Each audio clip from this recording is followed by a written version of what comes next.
Hi children, this is B. Srinivas, School Assistant Physical Science, Government High School, Sanatnagar, World, Balanagar Mandal, Mechal District. Welcome to our channel. Before watching this video, you subscribe this channel so that you will get good videos and useful videos for your bright future, and also share to your friends also. ప్రియ విద్యార్థులారా, ఈ వీడియోలో మనము వలయాకారపు తీగ చుట్ట వల్ల ఏర్పడే అయస్కాంత క్షేత్రము ఏ విధంగా ఉంటుందో గమనిద్దాము. ఒక పలుచని చెక్క ముక్క తీసుకుని తెల్ల కాగితాన్ని అతికించండి. పక్కపటంలో చూస్తున్నారు కదా, చెక్క పీటలా దాన్ని తయారు చేయాలి.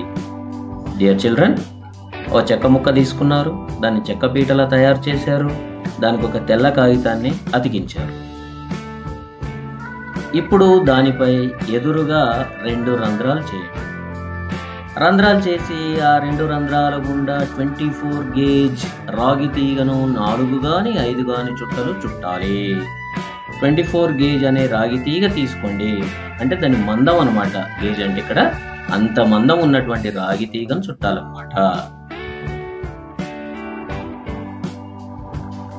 అలా 2 రంధ్రాల గుండా తీసుకున్నటువంటి రాగి తీగ యొక్క ఆ చుట్ట చివరలను బ్యాటరీకి కలపడం ద్వారా విద్యుత్తును మనం ప్రవహింపజేస్తాము. ఇలా విద్యుత్ ప్రవహిస్తున్నటువంటి సందర్భంలో తీగ చుట్ట యొక్క మధ్యలో చెక్క ముక్కపై అయస్కాంత దిక్సూచిని ఉంచాలి. మనకు పటంలో కనిపిస్తుంది చూడండి.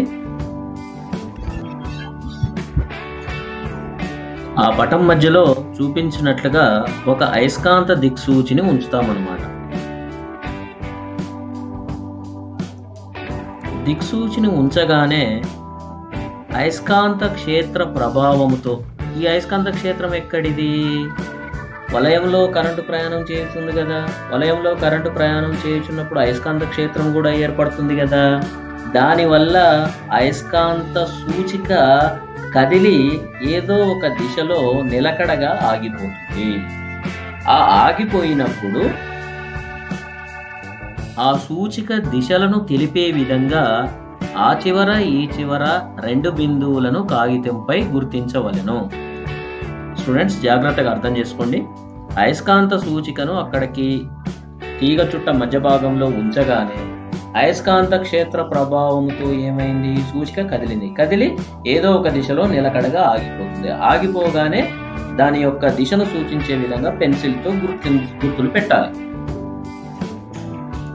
అలా గుర్తించిన తర్వాత ఏదో ఒక బిందువుపై ఇప్పుడు ఆ దిక్సూచిని తీసుకొని ఏదో ఒక బిందువుపై ఆ దిక్సూచిని ఉంచాలన్నమాట. అర్థమైందా? నిలకడగా ఆగినప్పుడు మనం బిందువులు గుర్తించాం. ఏదో ఒక బిందువుపై ఈ దిక్సూచిని తీసుకొని ఆ బిందువుపై ఉంచాలి. Either that side or this side.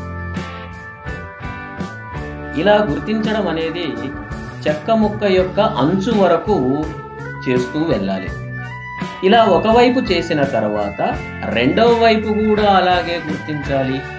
చాలా జాగ్రత్తగా అర్థం చేసుకోండి.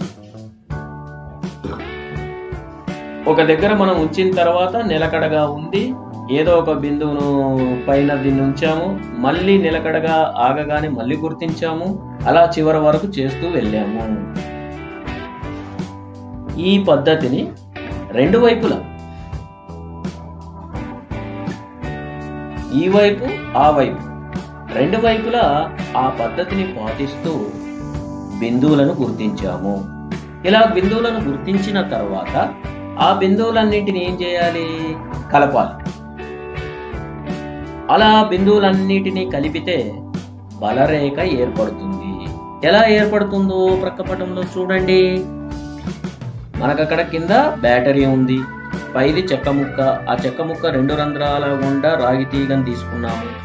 ఈ చివర ఆ చివర బలరేఖలు గీసాం చూడండి. ఆ విధంగా బలరేఖలు ఏర్పడతాయి అన్నమాట.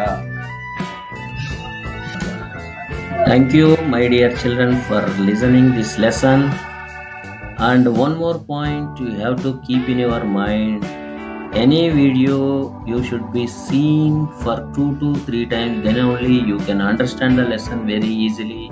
then you try to write in your own sentences. That practice will make you a king. All the best, my dear children. All the best, and God bless you. And thanks for subscribe and share to your friends.